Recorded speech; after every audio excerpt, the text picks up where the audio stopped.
Alright, what's going on guys? It's Aspire, and today I'm going to be doing a tutorial on how to fix the "your rendering device has been lost" application closing error that some people have been getting when trying to play Overwatch. It's a tricky error because a lot of people don't exactly know what's causing it. It doesn't really give you like any indication as to like what the actual problem is, because there are a lot of different things. It could be a hardware issue or a software issue. But anyway, if you guys have been getting the issue and you've tried all the fixes, like you've tried like the TDR reset, you've tried reinstalling your graphics drivers or rolling back graphics drivers, and you keep getting the error, then it probably is an issue with your hardware and not your software, and this fix might actually help you. So I would suggest doing these steps to try to at least diagnose the problem and see what's going on. So first things first, make sure that your computer can actually run Overwatch. So just Google the Overwatch system requirements, or I'll leave a link in the description if you guys want. But go to this website and look to see that your computer can actually run Overwatch. It's either at these settings or above these settings. And yeah, so that it can actually run it.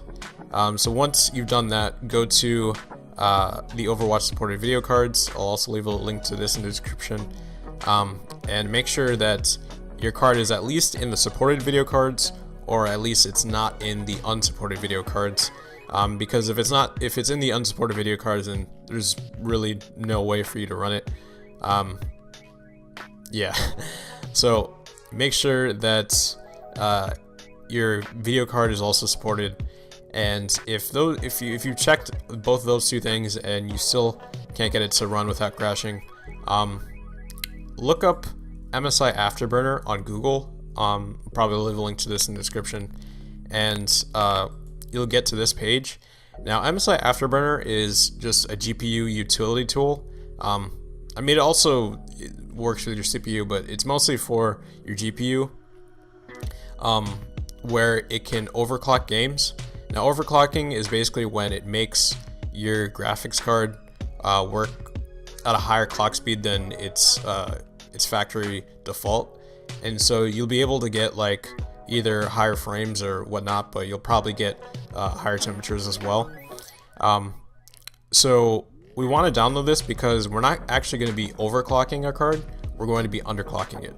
And underclocking is basically just the reverse of what I said, that you're going to be making it run at a slower clock speed so you can get it to run more stably, and in addition, you'll probably get lower temps as a result. So go to the MSI Afterburner homepage and go to downloads and click on download Afterburner, and you should get the zip file, which you can then save and extract with either WinRAR or 7-zip or whatever you want. And once you download it, when you open it,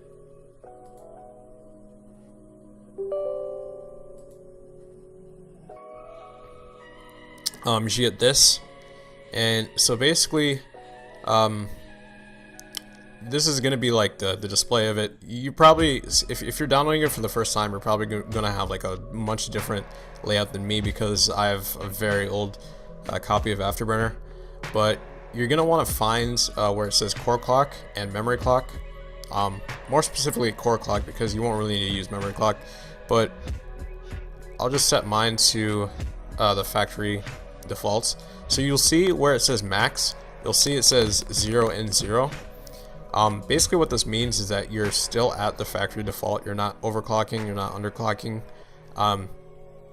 So you're basically just at the core clock speed and memory clock speed that your hardware is set to by your manufacturers. So to underclock, basically what you're going to want to do is you're going to want to decrease the core clock speed by 10 megahertz each time. So let's do 10 megahertz. And then you're going to want to apply that. And then you're going to want to go into Overwatch, try to play. If you keep getting crashes, then just try again, just decrement it by another 10 so you can go to like 20, and then just keep trying. And eventually you'll get to a point where you'll be at a stable clock speed to where you won't crash, and that'll temporarily fix your problem. So basically, something that works for me is I have a GT750M, and something that I've noticed that's worked is if I decrease my core clock speed by -60 megahertz, and I decrease my memory clock by -400 megahertz. I'm not exactly sure why this works, but it does, and I've been able to play for the past week with no crashes, and I've played for like multiple hours on like the weekend, so I'm pretty sure that this is like, you know, the most stable fix out of all of them. So yeah, that's pretty much it. If you guys have any troubles, leave them down in the description and I can try to help you or point you in the right direction. But yeah, this is pretty much it. Leave a like, comment, subscribe. And yeah, this is Aspire. Sign out. Peace.